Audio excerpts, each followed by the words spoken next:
Hello, कैसे हैं आप लोग? सब एकदम ठीक ठाक हैं बच्चों आज हम डिस्कस करने वाले हैं क्वाड्रेटिक इक्वेशन के बहुत सारे इंपॉर्टेंट क्वेश्चंस। और एग्जाम में जाने से पहले इन पे थोड़ा नज़र लगा लेना एक बार, है ना। तो क्योंकि ये वाले क्वेश्चन आए हुए हैं एग्जाम में और आने के चांसेस रहते भी हैं, तो हम नहीं करेंगे कि ये वाले क्वेश्चन हम छोड़ दें, है ना। कुछ क्वेश्चन ऐसे हैं कि भाई एनसीईआरटी से नहीं है, मतलब कॉन्सेप्ट तो है पर क्वेश्चन कभी कभार थोड़ा सा अलग लग जाता है, बट कॉन्सेप्ट वही रहता है, फिर भी डिस्कस करना अनिवार्य है। देखो क्वेश्चन नंबर फर्स्ट आपके पास आया होगा, हम भी लिख देते हैं। बोला in a flight of 2800 kilometre an aircraft was slow down due to the bad weather. ठीक है भाई, 2800 किलोमीटर का टोटल डिस्टेंस है। एक एयरक्राफ्ट स्लो डाउन मतलब स्पीड कम कर दिया गया due to the bad weather खराब था, उसकी वजह से उसका स्पीड स्लो डाउन हो गया। ठीक है, तो अब ध्यान से देखो, जो इसमें दिया गया है पहले उसको ही लिख लेते हैं। सर डिस्टेंस गिवन है 2800 किलोमीटर, ये हमारे काम की बात है, ये टोटल डिस्टेंस जो उसको चलना है। ठीक है, average speed reduce by 100 kilometre पर आवर, उसकी एवरेज स्पीड 100 कम हो गई थी बैड वेदर की वजह से। एवरेज स्पीड कितना कम हुआ? 100। एंड बाय डूइंग सो, जब ऐसा हुआ कि स्पीड कम हो, हमें पता है जैसे ही स्पीड कम होता है तो टाइम ज़्यादा लगेगा।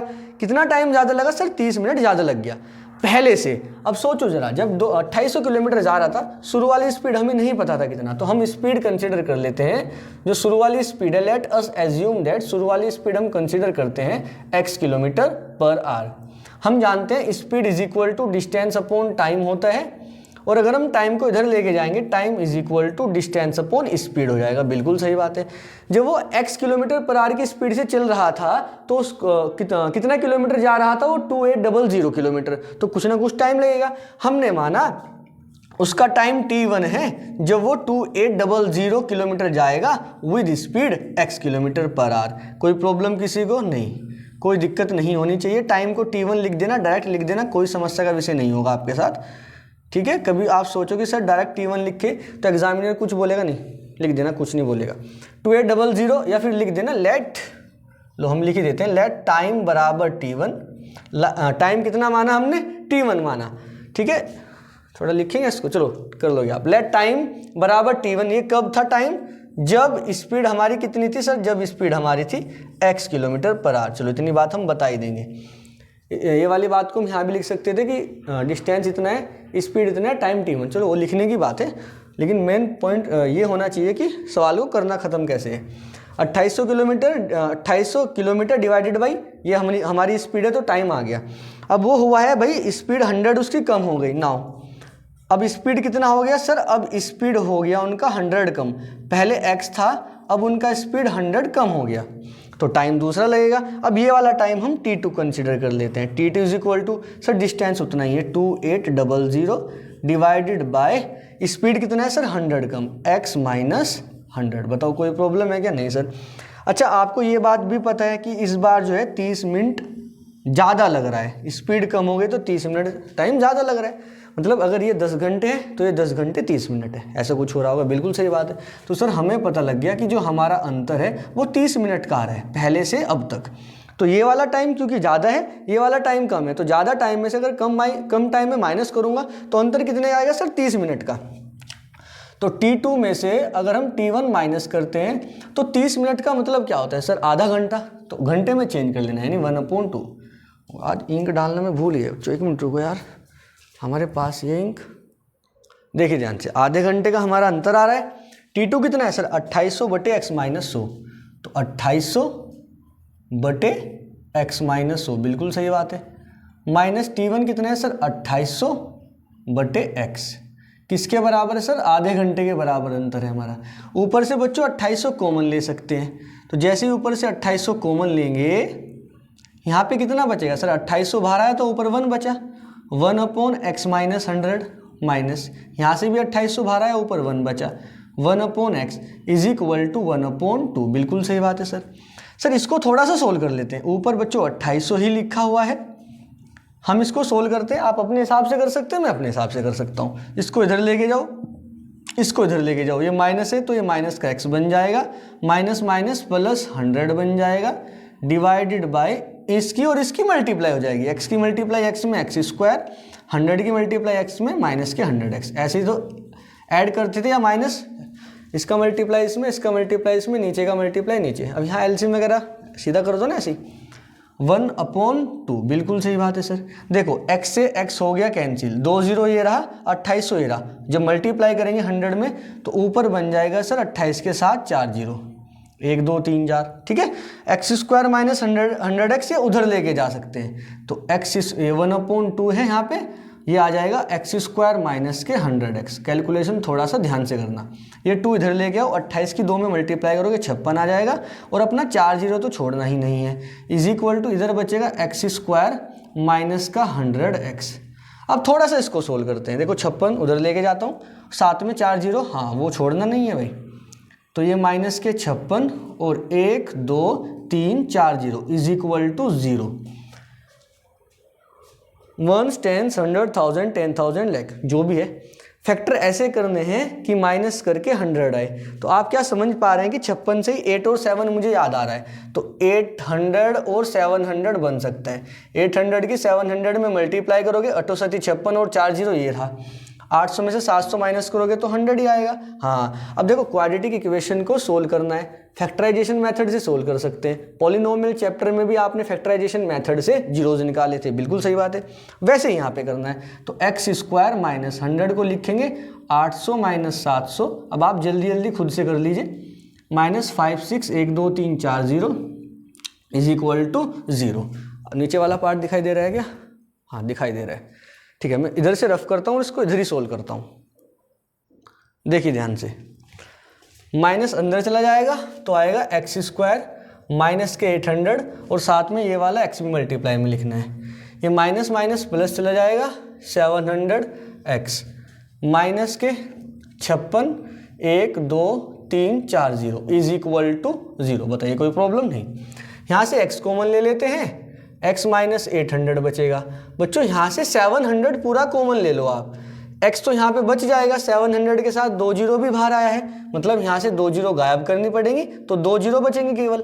भाई 56 से 7 बाहर आया है तो 8 बच जाएगा, क्योंकि 8 7 जा 56, और ये अपना माइनस का साइन, तो यहाँ पे 8 बचेगा और 2 0 बचेंगी। कुल मिला के ये और ये वापस से कॉमन आ रहा है, तो वापस से कॉमन आ रहा है, ये बचा। यहाँ पे x प्लस 700 बचा, और 0 के इक्वल तो चल ही रहा है। देखो ध्यान से, एक बार इसको 0 के बराबर रखेंगे, एक बार इसको 0 के बराबर रखेंगे। जब ये 0 के बराबर आएगा तो यहाँ से x की वैल्यू 800 आएगी, बिल्कुल सही बात है। और जब ये 0 के बराबर आएगा, यहाँ से माइनस के 700, सॉरी माइनस के 700।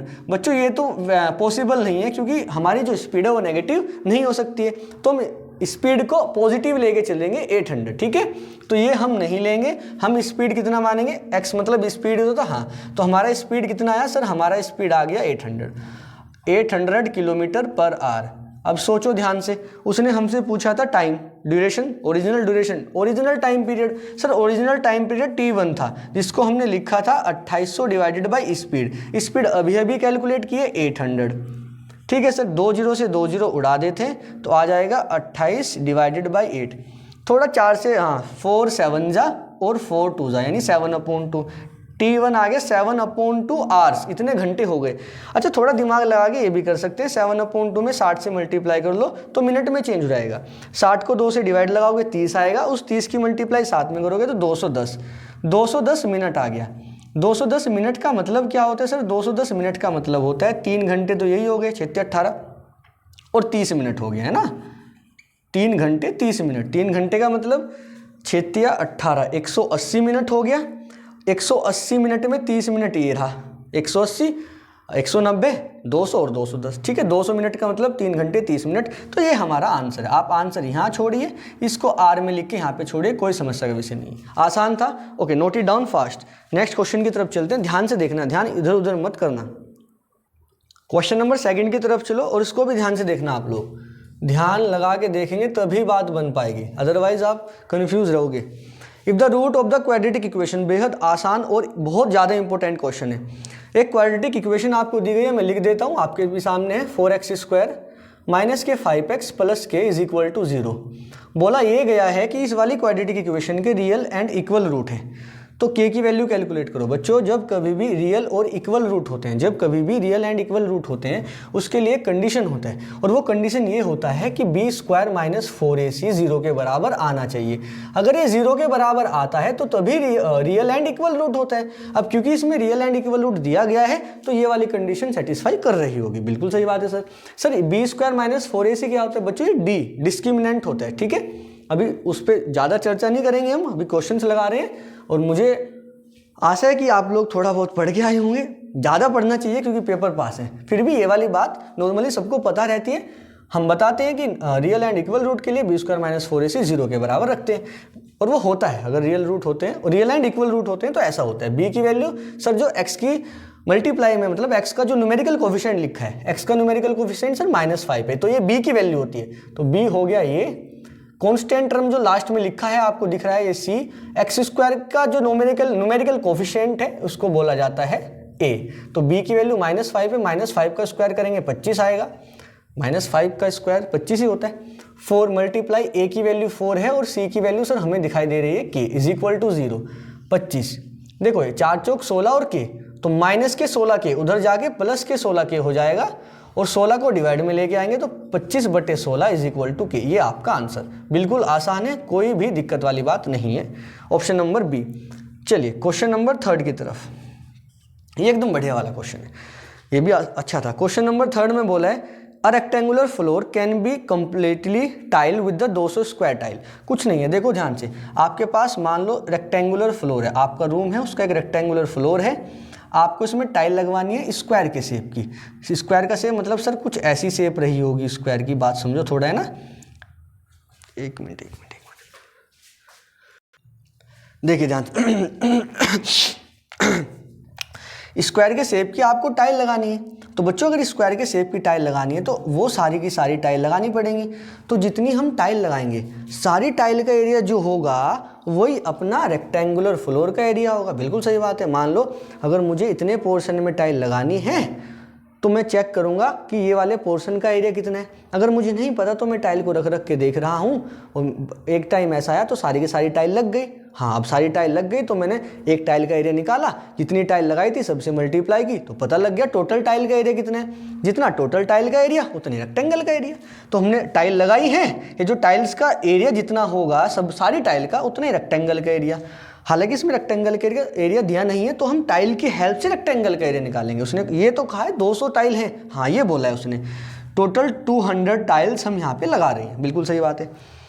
If the side length of each tile increase by 1, अगर देखो टाइल की आप लेंथ बढ़ा दोगे, अगर टाइल बड़ी लगाओगे तो कम टाइल लगेंगी। ये वाली टाइल लगा रही हैं तो 200 लग रही है, टाइल का अगर लेंथ बढ़ा दे तो कम टाइल लगेंगी। तो सिंपल सी बात है, 128 टाइल्स लग रही हैं, ठीक है।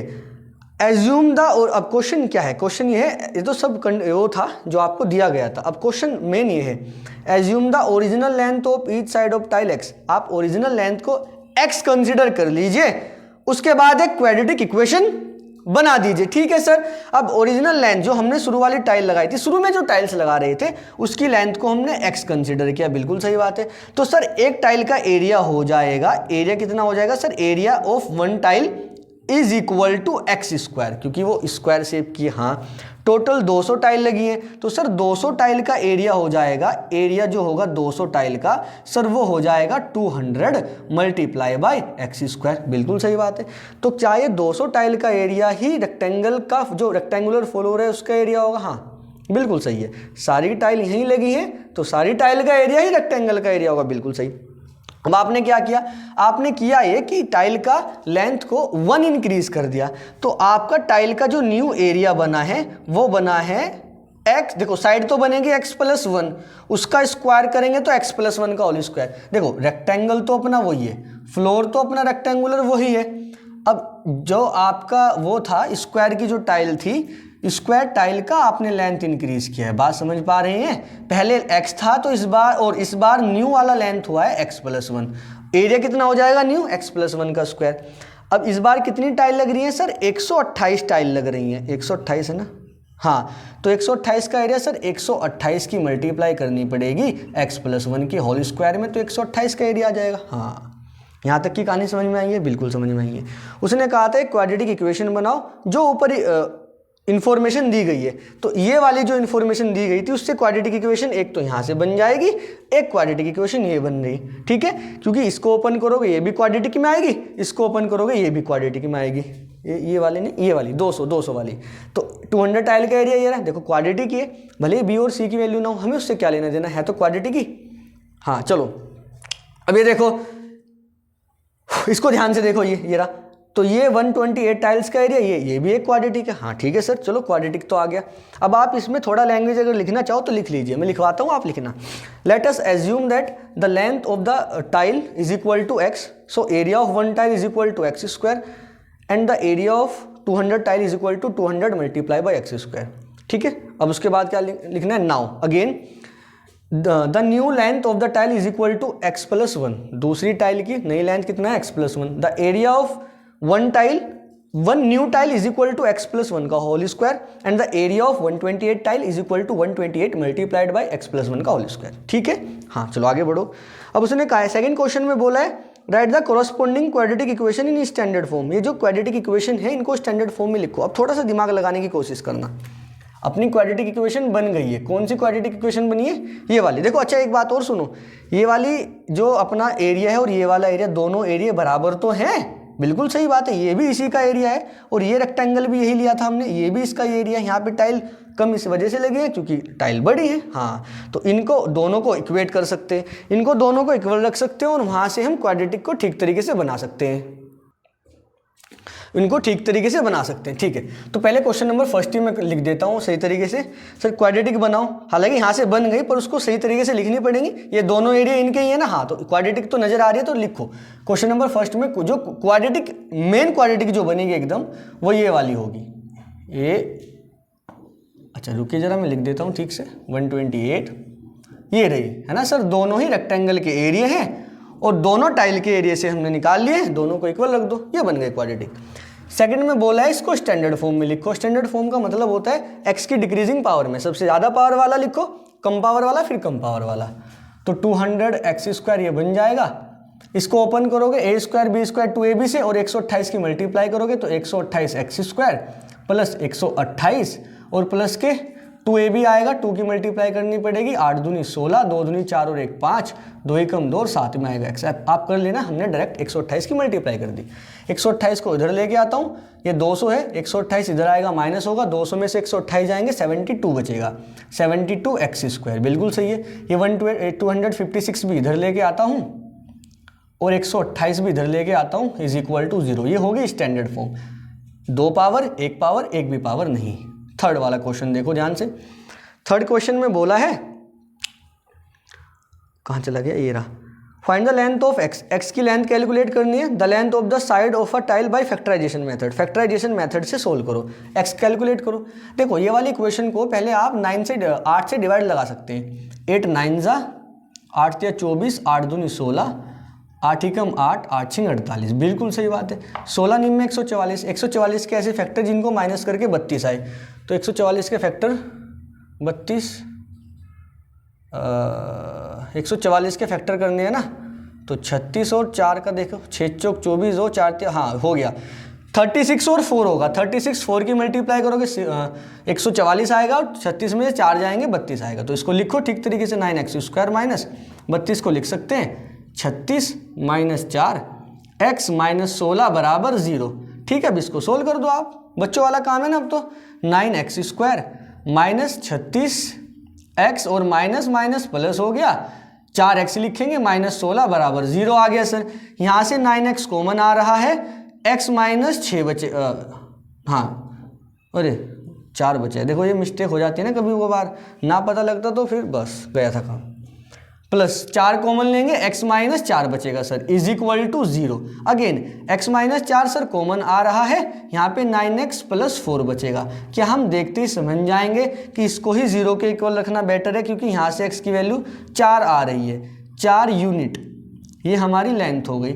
यहाँ से अगर आप निकालना चाहोगे 9x + 4 को 0 के इक्वल रखोगे, 9x की वैल्यू 9x = -4 आएगा, x की वैल्यू -4/9, जो कि वैल्यू लेना उचित नहीं है क्योंकि x की वैल्यू नेगेटिव आएगी और लेंथ जो होता है या साइड बोल लीजिए आप स्क्वायर की या किसी भी चीज़ की साइड या लेंथ आप नेगेटिव क्यों रखोगे, ठीक है, नेगेटिव होता ही नहीं। तो x की वैल्यू क्या आ गई 4। अपने को क्या x की वैल्यू कैलकुलेट करना था, हाँ ये हो गया। अब इसका और वाला पार्ट में ये बोला है कि आप क्वाड्रेटिक फॉर्मूला से वैल्यू कैलकुलेट करो। चलो उससे भी करके दिखाता हूँ, पहले इसको नोट कीजिए आप, हम रफ करना पड़ेगा ना इसको। देखिए ध्यान से क्वाड्रेटिक फॉर्मूला देखो, मुझे केवल लिखवाना है, आपका रिवाइज हो जाएगा, करना आपको ये x = -kb + -√b²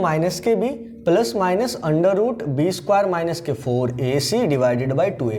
यहाँ से आप इसको खुद लगाएंगे बच्चों, ये मेरा काम नहीं है कैलकुलेशन, और ये कैलकुलेशन आप अच्छी तरीके से करना जानते हैं। एक b की वैल्यू -36 है, -36 यहाँ पे रखूँगा, स्क्वायर करूँगा। अरे -36 कहाँ है, कहाँ चला गया मैं, सॉरी बच्चों, सॉरी, गलती से मिस्टेक, ये रहा, ये रही अपनी जो क्वाड्रेटिक हमने डिवाइड करके निकाली थी, ये क्वाड्रेटिक है, ठीक है। b की वैल्यू -32 है, ठीक है, a की वैल्यू 9 है, तो a की वैल्यू तो मैं 9 लिख दे रहा हूँ, b की वैल्यू -32 रखेंगे आप, और c की वैल्यू -16, सारी वैल्यू इसमें दे मारेंगे, कैलकुलेट करेंगे तो आंसर 4 ही आएगा, और दूसरा आंसर -4/9 आएगा, ठीक है। आप इसको सोल्व कर लेना, ठीक है, आप इसको सोल्व करना और वैल्यू कैलकुलेट कर लेना। देखो ध्यान से अब क्वेश्चन नंबर 4 की तरफ चलो। बोला है if the root of the quadratic equation are real and equal then which of the following relation is true. अरे बड़ा आसान है, अभी तो बताया था सर ने कि अगर क्वाड्रेटिक इक्वेशन दी गई है, रियल और इक्वल रूट बोला है, तो उठा के b² - 4ac को 0 के इक्वल दे मारो। हमें ऑप्शन लगाना है कि देखो ध्यान से देखो, एक ऑप्शन में डिवाइडेड बाई 4 हो रहा है, बाकी सब ऑप्शन में तो 4 आ ही नहीं रहा है ना, और 4 तो इस वाली कंडीशन में बिल्कुल है, तो ऑप्शन नंबर सी ही चला जाएगा। अगर आप नहीं कैलकुलेट करना चाहते अच्छी तरीके से, फिर भी मैं बनाने की कोशिश करता हूँ। b² = 4ac उधर चला जाएगा, पॉजिटिव हो जाएगा, 4 को डिवाइड में लेके आओ, b² / 4 = ac। आसान था, हाँ, बार बार कंडीशन ये पूछी जाती है, बहुत बार लगता है, कभी k की वैल्यू निकालते कभी किसी की। इसमें आपको सोचना ही क्या है, ऑप्शन ध्यान से देखो, 4 आ रहा है ऑप्शन नंबर सी में, और सर इसमें 4 है, बाकी में 4 है ही नहीं, तो 4 उसने कहाँ गायब किया, तो मतलब सब गलत दे के रखे, ऑप्शन नंबर सी करेक्ट है। तो क्वेश्चन नंबर 5 की तरफ चलो, अब इसी बात से करते हैं क्वेश्चन नंबर 5। बोला है find the sum and the product of the roots of the quadratic equation. बड़ा आसान है यार, क्वाड्रेटिक इक्वेशन आपको दिया गया है और आपको वो बोल रहा है आप कैलकुलेट करो sum and the product of the root. Sir क्या बात कर दी, सम का मतलब -b/a होता है। यस सर, b की वैल्यू ऑलरेडी माइनस में है और ये माइनस माइनस प्लस बना लेगा, ये minus minus plus 9 divided by a, ये a है, कभी इसको 9 समझो आप। a की वैल्यू सर 2 है, आंसर आ गया। Product of root sir c/a, c कितना है सर, c लास्ट में कांस्टेंट ये रहा 4, a कितना है सर, ये रहा 2, 2 2 जा 4 कर लीजिए, आपका ये भी आंसर आ गया। चलो नेक्स्ट क्वेश्चन की तरफ चलते हैं। क्वेश्चन नंबर 6, ठीक है, मुझे सोल्व करना पड़ेगा, स्पेस चाहिए इसके लिए। चलिए क्वेश्चन नंबर 6 देखो ध्यान से बच्चों, अगर आपको गाने वाने की आवाज़ आए इधर उधर से सॉन्ग की, तो उसको थोड़ा इग्नोर मारना यार, शादी का थोड़ा चल रहा है सीज़न, तो कहीं ना कहीं से आवाज़ आ जाती है, बट मैं कोशिश कर रहा हूँ आवाज़ कम से कम आए, पर देखो रोक नहीं सकते ना, सामने वाले को क्या बोले जाके, एक ही बार शादी हो रही है मतलब अगर एक्सेप्शन नहीं है तो शादी बेचारे की पहली बार हो रही होगी, मतलब ऐसे नहीं बोलना चाहिए, लड़का या लड़की कोई भी हो सकता है, शादी पहली बार हो रही होगी, अब जाके कैसे मना करें। चलो भाई बजाओ, कोई बात नहीं, खैर आप अगर आपको आवाज़ आए तो इग्नोर करना, अगर नहीं आए तो ठीक है, बढ़िया है, फिर तो आनी नहीं चाहिए वैसे। Question 6, find the value of p, p की वैल्यू कैलकुलेट करनी है for which one root of the quadratic equation. एक क्वाड्रेटिक इक्वेशन आपको दी गई है, ये रही, कहा कि इसका एक रूट 6 टाइम है अदर, एक रूट दूसरे का 6 गुना है। अगर सर एक रूट अल्फा है तो दूसरा रूट 6 अल्फा होगा, अल्फा बीटा ये क्या है, अरे अल्फा बीटा, हाँ वही समझ गए आप एक रूट अल्फा है, दूसरा रूट कितना होगा 6 अल्फा, क्योंकि खुद का है 6 टाइम है। हाँ, आपको वैल्यू किसकी कैलकुलेट करनी है, p की। बच्चों जब भी ऐसी कुछ बात आती है कि p की वैल्यू पूछे, k की वैल्यू पूछे, तो आप थोड़ा सा ध्यान देना sum of root and product of root की तरफ, ठीक है। या फिर वो रियल और इक्वल रूट देगा तो हम ध्यान देंगे b square minus 4ac equal to 0 की तरफ, ठीक है। तो कई बारी अगर बी स्क्वायर माइनस 4ac नहीं कुछ बोला है कि भैया रियल एंड इक्वल है, ऐसा कुछ नहीं बोला है, तो एक रूट अल्फा दूसरा रूट 6 अल्फा दिया है, पी की वैल्यू बोला है, तो आप जाना sum of root and product of root की तरफ, वहाँ से निकल जाता है। सम ऑफ रूट कितना होगा सर? सम ऑफ रूट होगा माइनस बी अपॉन ए, माइनस बी यानी 14 ऑलरेडी माइनस का है, माइनस माइनस प्लस हो जाएगा तो 14 अपॉन ए की वैल्यू पी है, बिल्कुल सही बात है। और सम ऑफ रूट मतलब ये दोनों रूट है, इनको ऐड करके लिखना पड़ेगा सर। हाँ ये लो 14 अपॉन पी, 6 अल्फा और 1 अल्फा तो 7 अल्फा हो गया, 14 अपॉन पी, 7 1 जा 7, 7 2 जा 14, तो अल्फा की वैल्यू आ गई सर 2 अपॉन पी, ये अल्फा की वैल्यू आ गई। चलिए आगे बढ़ते हैं, प्रोडक्ट की तरफ भी जाना पड़ेगा। Product of root sir c upon a, ध्यान से देखो सी की वैल्यू सर 8 है और ए की वैल्यू सर पी है। प्रोडक्ट का मतलब दोनों की मल्टीप्लाई लगाओ, alpha multiplied by 6 alpha is equal to 8 upon p हो गया। अल्फा अल्फा अल्फा स्क्वायर मतलब 6 alpha square is equal to 8 upon p. कोई दिक्कत नहीं सर? दिखाई दे रहा है क्या? नीचे वाला पार्ट दिखाई देना चाहिए। हाँ हाँ बिल्कुल क्लियर है सर। ये तो कमाल हो गया, अल्फ़ा की वैल्यू वापस से आ गई और अल्फ़ा की वैल्यू अभी निकाली थी, ये देखो ये रही। तो 6 को ऐसे ही रखो, अल्फ़ा की वैल्यू ऊपर से यूज़ करो यहाँ से, 2 अपॉन पी स्क्वायर लगाना पड़ेगा क्योंकि यहाँ पे स्क्वायर है, is equal to 8 upon p, 8 upon p. 6 2 का स्क्वायर 4 हो गया, पी का स्क्वायर पी स्क्वायर हो गया, 8 अपॉन पी हो गया। कोई दिक्कत नहीं। देखो 4 1 जा 4, 4 2 जा 8 हो गया, 2 1 जा 2, 2 3 जा 6। सर ये आप कैसे कर रहे हैं? ऐसे कर सकते हैं, ठीक। अगर आप नहीं करोगे तो क्रॉस मल्टीप्लाई वगैरह करके कर लेना, हो जाएगा। ये 3 आएगा divided by P square. Sir P से पी क्यों नहीं उड़ाया आपने? नहीं नहीं नहीं, अभी बताता हूँ। देखो कॉन्स्टेंट को उड़ा देना आप, ऐसे वेरिएबल को मत उड़ाया करें, वहाँ से एक बात निकल के आएगी, मुझे समझानी है आपको, इस वजह से नहीं उड़ाया। अगर आप इसको एक पी से एक पी उड़ा दोगे, पी इधर लेके जाओगे, पी की वैल्यू 3, हाँ वो भी ठीक है, कोई दिक्कत नहीं है, 3 आएगा, बट मुझे समझाना है कुछ, जो समझा रहा हूँ। इसको इधर लेके जाओ 3p बनेगा, इज इक्वल टू इसको इधर ले जाओ पी स्क्वायर। कभी भी वेरिएबल मत उड़ाया करो डायरेक्ट ऐसे, 3p उधर लेके जाओ, पी स्क्वायर माइनस के 3p इज इक्वल टू 0। ये उधर लेके चले गए तो इधर 0 बचा, यहाँ से p कॉमन लो तो p माइनस के 3 बच जाएगा, इज इक्वल टू 0। एक बार इसको 0 के इक्वल रखेंगे, p की वैल्यू 0, एक बार इसको 0 के इक्वल रखेंगे, p minus 3 is equal to 0 which is 3, p equal to 3 आ जाएगा। सर 2 वैल्यू आई है, p की 0 आया है, p की वैल्यू 3 आई है, क्या 0 पॉसिबल है? नहीं हो सकता। देखो एक्स स्क्वायर का जो कोफिशिएंट है वो p है, यानी एक्स स्क्वायर का कोफिशिएंट जो हम a ले रहे थे, हमने कहा था क्वाड्रेटिक में जब आपने पढ़ा था कि a की वैल्यू 0 नहीं होनी चाहिए, तो एक्स स्क्वायर का कोफिशिएंट कभी भी 0 नहीं होना चाहिए। यहाँ पे p एक्स स्क्वायर का कोफिशिएंट है, उसका एक वैल्यू 0 आ रहा है, तो मतलब ये तो सर हम नहीं लेंगे, तो p की वैल्यू कौन सी करेक्ट होगी? 3 करेक्ट होगी। तो आप बिल्कुल कर सकते हैं 3, है ना, ठीक है। और क्वाड्रेटिक वाले केस में जब ये कुछ ऐसा बन रहा होगा तो वेरिएबल को आप मत उड़ाया करें, उसको थोड़ा सा सोल्व कर लिया करें। हालांकि अगर उड़ा दोगे, पी इधर लेके जाओगे, पी की वैल्यू 3 आएगी, कोई दिक्कत नहीं आएगी, बट फिर भी है ना, थोड़ा सा ये वाली बात मुझे समझानी थी, उस वजह से थोड़ा कैलकुलेशन को 2 लाइन और आगे तक किया। अच्छा और कुछ भी पूछा है क्या इसमें? एक बार मैं चेक करता हूँ, नहीं। चलो क्वेश्चन नंबर 7 की तरफ चलते हैं। बोला है the least positive value of k for which the quadratic equation this has rational root. अच्छा, बहुत अच्छा क्वेश्चन और बहुत ही ज़्यादा बढ़िया इंपॉर्टेंट क्वेश्चन। एक आपको इक्वेशन दी गई है 2x स्क्वायर प्लस के kx प्लस के 4 is equal to 0।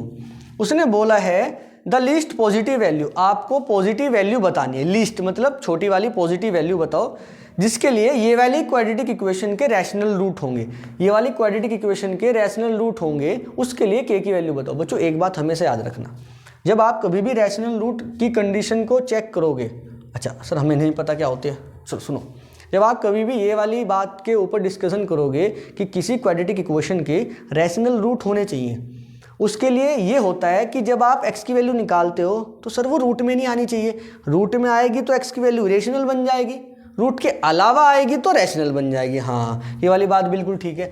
Sir root में कब आ सकती है? सर रूट में x की वैल्यू जब आ सकती है जब ये जो कोफिशिएंट, ये जो कांस्टेंट टर्म नज़र आ रही हैं हमें, जब ये कहीं ना कहीं रूट में होंगी, क्योंकि ये कहीं ना कहीं रूट में होंगी, हमारी कैलकुलेशन जो आएगी इसको सोल्व करते हुए वो कहीं ना कहीं रूट में आएगी, और x का आंसर जब हम निकालेंगे वो कहीं ना कहीं रूट में आ जाएगा। बिल्कुल सही बात है।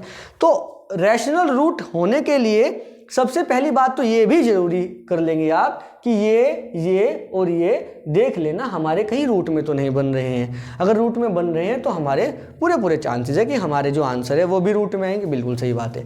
और एक बात और हमें ध्यान रखनी है कि जब हम ये देखते हैं कि रैशनल रूट आने चाहिए, उस केस में हम b² - 4ac चेक करते हैं। b² - 4ac एक परफेक्ट स्क्वायर बनना चाहिए। pf लिख देता हूं, आप समझ जाएंगे परफेक्ट स्क्वायर। ऐसा क्यों है? ऐसा इसलिए है सर कि हमने जब पढ़ा था कि हमारा जब हम रूट निकालते हैं तो -b ± under root b² - 4ac होता है डिवाइडेड बाई 2a, ये होता है। सर मान लीजिए अगर हमारा ये सारे के सारे रैशनल हैं, तो ये इस बात से तो हम बिल्कुल बेफिक्र हो गए कि सारे रैशनल हैं, तो चांसेस हैं रूट भी रैशनल आए। क्योंकि अगर इनमें से कुछ इरेशनल बन जाता तो फिर मामला गड़बड़ हो जाता कि भैया इनमें से कोई इरेशनल है, कैलकुलेशन कहीं ना कहीं इरेशनल के साथ चलती जाएगी, आंसर इरेशनल आ जाएगा तो रूट में गड़बड़ हो जाएगी, रूट रैशनल नहीं आएंगे। लेकिन यहाँ तो कंडीशन ये देखो ध्यान से, अगर ये वाली कंडीशन सारी की सारी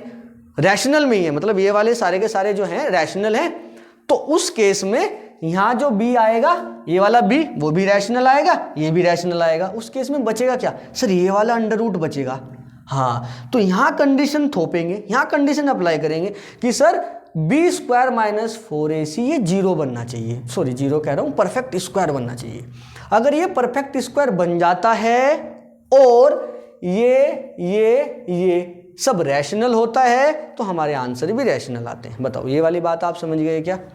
पक्का समझ गए? देखो अब मैं थोड़ा सा समझाने की और कोशिश करता हूँ। b की वैल्यू चेक करो। सर b की वैल्यू कितना है पहले निकाल लेते हैं। b की परफेक्ट स्क्वायर बनना चाहिए, हमने अभी बताया। b की वैल्यू कितना है सर? k, तो k का स्क्वायर करूँगा -4 मल्टीप्लाई a की वैल्यू सर 2 है, और c की वैल्यू ये -4 था बच्चों, यहाँ पे c की वैल्यू कितना है? -4। अब ध्यान से देखेंगे, k² माइनस प्लस 4 चौक 16, 16 दूनी 32 हो गया। सर ये तो परफेक्ट स्क्वायर बनना चाहिए था, क्योंकि रैशनल रूट के लिए परफेक्ट स्क्वायर बनना चाहिए, तो k की कुछ ना कुछ वैल्यू रखूंगा जिसके लिए परफेक्ट स्क्वायर बनेगा। बिल्कुल सही बात है। अच्छा ऑप्शन ध्यान से देखो, जो पहला ऑप्शन है वो रूट में है, हाँ। दूसरा ऑप्शन है वो भी रूट में है, हाँ सर। तीसरा फोर्थ ऑप्शन वो भी रूट में है, तो क्या मुझे ये वाले आंसर लेना जरूरी है? नहीं सर, ये वाले आंसर लेना जरूरी नहीं है, क्योंकि ये तो रूट में आ रहे हैं। ये हमारा आंसर जो देंगे वो भले ही ये परफेक्ट स्क्वायर बना दे, रूट वाला कोई आंसर भले ही परफेक्ट स्क्वायर बना दे, बट अल्टीमेटली अगर इनमें से कोई k की वैल्यू लूंगा तो यहाँ पे k की वैल्यू वो रूट में आ जाएगी, और हमारी कैलकुलेशन तो इरेशनल देगी फिर आंसर। समझ पा रहे हैं क्या आप बात को? समझो, थोड़ा गौर करो। तो हमारा क्या आंसर सी वाला ऑप्शन होना चाहिए 2। हाँ देखो, आप बिना कैलकुलेशन के भी सीधा इसका आंसर बता सकते थे कि सर आपने अभी अभी बताया है कि जो हमारे ये क्वाड्रेटिक इक्वेशन है, इस क्वाड्रेटिक इक्वेशन में ये वाली सारी वैल्यू अगर रियल होंगी तब चांसेस बनेंगे कि हमारे रूट क्या आए? रैशनल आए। बिल्कुल सही बात है। इसमें ध्यान से देखो, सी ऑप्शन ही ऐसा है जिसमें रैशनल है, जिसमें 2 आ रहा है जो कि अंडर रूट में नहीं है, तो वही हमारा सही आंसर हो सकता है। बिल्कुल सही, ये तो सीधी सी बात होगी बताने की। अब उसे समझने के लिए सारा मुझे बताना पड़ा आपको कि ये वाली चीज़ जो हम निकाल रहे हैं b² - 4ac, बच्चों ये होना चाहिए आपका परफेक्ट स्क्वायर। ये रैशनल के साथ साथ, ये रैशनल ए बी सी की वैल्यू रेशनल के साथ साथ, किसके साथ साथ? रेशनल के साथ साथ b² - 4ac भी परफेक्ट स्क्वायर होना चाहिए, तभी आपके रैशनल रूट आते हैं। इतनी बात आप समझ गए। अब देखो थोड़ा सा मैं समझाता हूँ, हालांकि आप डायरेक्ट आंसर लिख सकते हैं क्योंकि हमने बता दिया कि भैया सी वाला ऑप्शन ही ठीक है, क्योंकि बाकी सारे रूट में। फिर भी थोड़ा समझाता हूँ। के की वैल्यू क्या रखें? सर के की वैल्यू ऑप्शन नंबर सी से देख के रखूँ। अगर मैं 2 है क्या? हाँ 2 है, तो 2 का स्क्वायर सर 4 हो जाएगा, डायरेक्ट 4 लिख देते हैं 4 प्लस 32 हो जाएगा। 32 और 4 सर ये तो 36 आ गया। हाँ, सो b² - 4ac की वैल्यू सर यहाँ पे 36 आ गई। इस बात का मतलब 36 तो हमारा परफेक्ट स्क्वायर है, वो 6 का स्क्वायर होता है। तो अगर ये परफेक्ट स्क्वायर है तो यही इसका आंसर क्या बिल्कुल ठीक है? हाँ सर, तो 2 इसका एकदम करेक्ट आंसर है। इसका आंसर -2 भी हो सकता है, लेकिन उसमें ऑप्शन में ही नहीं है। और वैसे भी पॉजिटिव वैल्यू पूछा है, छोड़ो ना आप लोग। तो 36 जब कभी यहाँ आएगा अंडर रूट के बाहर वो 6 आ जाएगा। इतनी बात समझ पाएंगे आप? हाँ। अच्छा, थोड़ा और दिमाग लगाओ। कोई बच्चे बोलेंगे सर 4 अंडर रूट 2 रख के देखो। अगर मैं बच्चों यहाँ पे 4 अंडर रूट 2 रख देता हूँ, 4 अंडर रूट 2, देखो के की वैल्यू 4 अंडर रूट 2 अगर मैं मानूँ तो उसका स्क्वायर करेंगे, उसमें 32 ऐड करेंगे।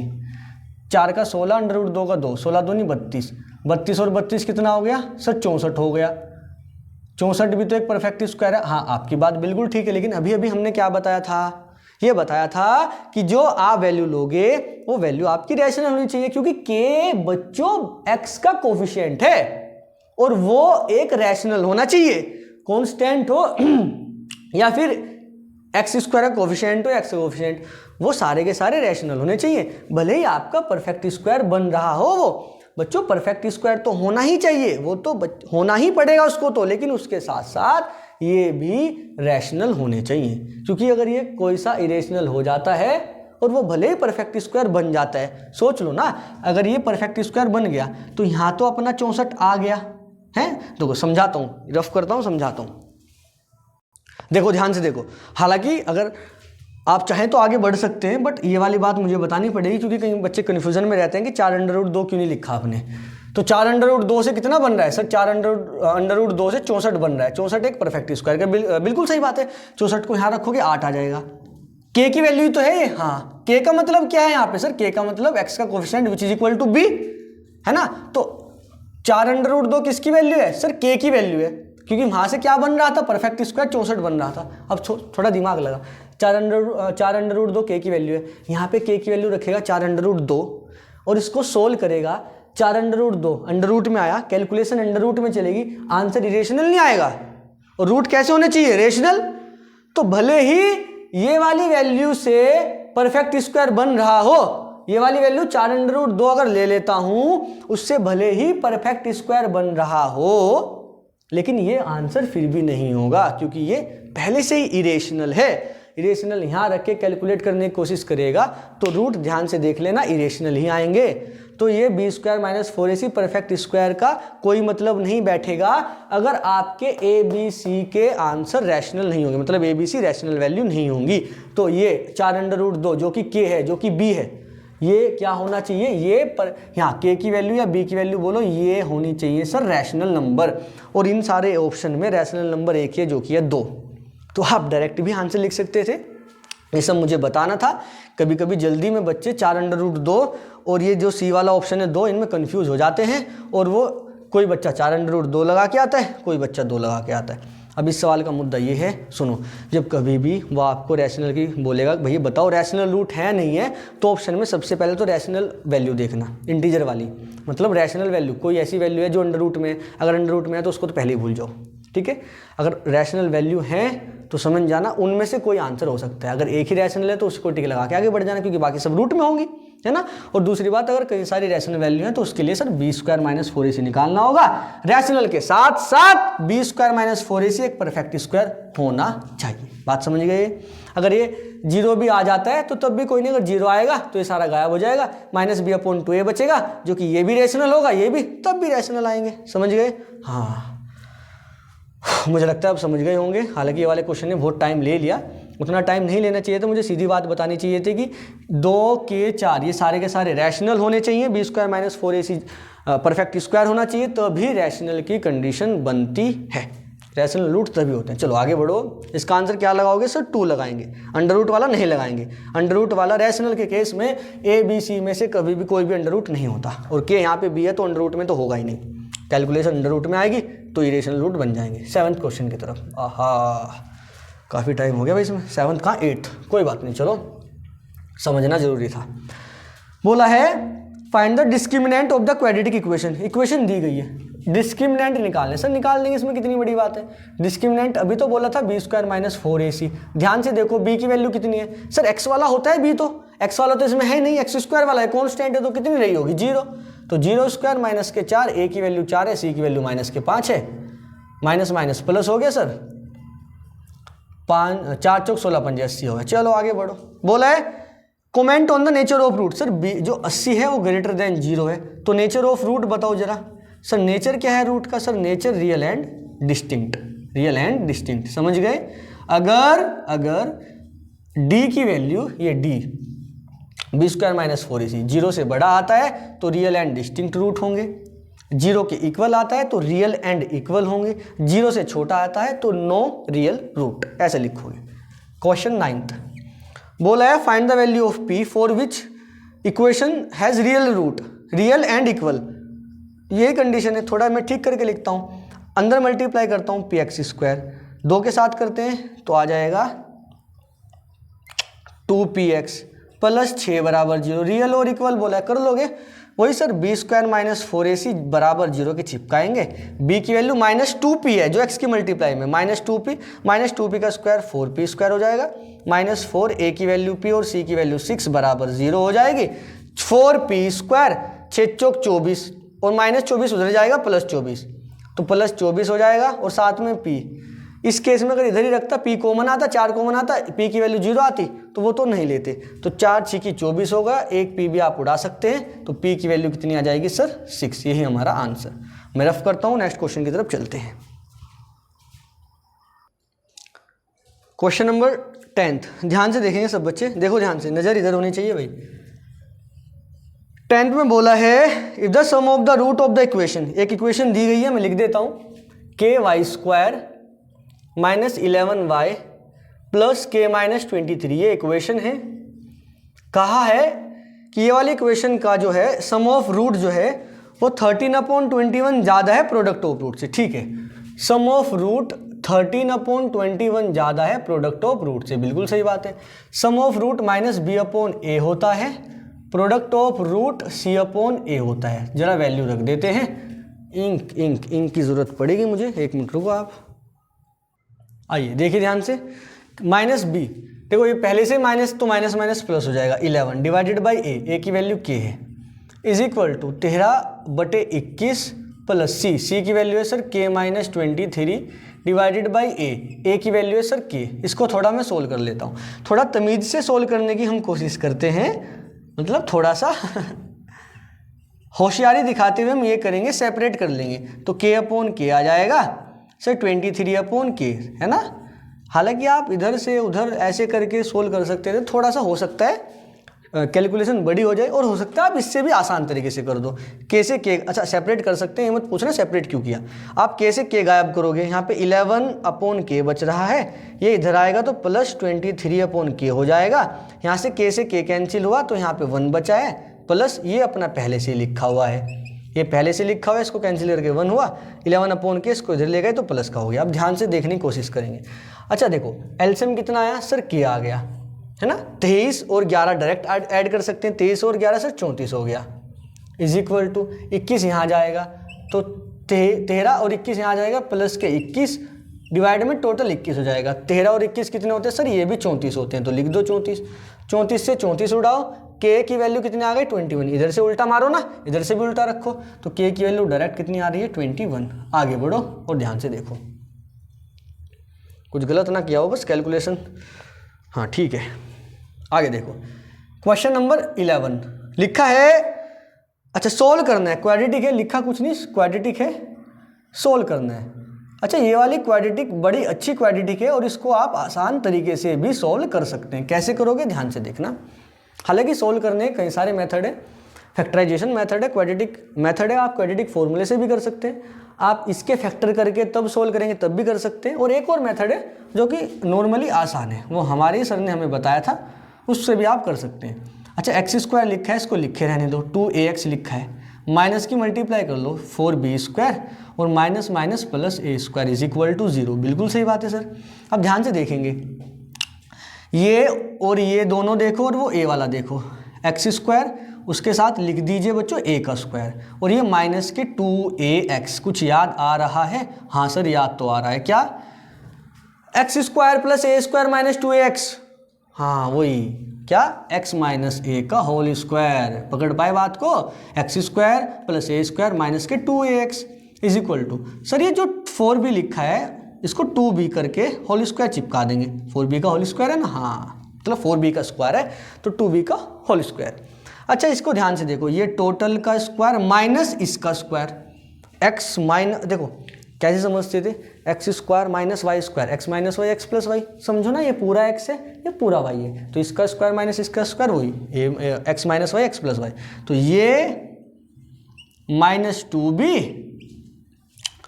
और ये +2b, समझ पाए बात? हाँ sir, is equal to 0।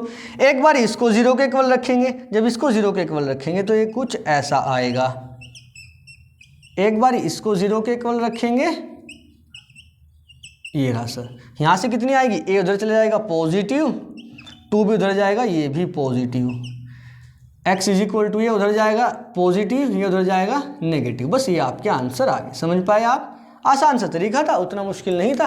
Question थोड़ा सा ऐसा दे के रखा था, भैया कैसे सोल्व करेंगे, हो जाता है। आप थोड़ा सा देखो, क्वेश्चन दे के अगर थोड़ा एग्जाम में आपको लगे टिपिकल है तो पैनिक नहीं होना है, शुरुआत तो करना, मतलब वो वाले क्वेश्चन को सबसे लास्ट में आप करना, बट एटलीस्ट उसको सोल्व करने की कोशिश करना, कुछ ना कुछ रास्ता मिल जाता है। थोड़ी बहुत कैलकुलेशन करोगे, अगर बाद में अटक जाओ वहीं पे छोड़ के आ जाना, वहाँ तक भी अगर आपने कैलकुलेशन ठीक किया तो वहाँ तक भी मार्क्स देगा एग्जामिनर। ठीक है, चलिए नेक्स्ट क्वेश्चन की तरफ चलते हैं।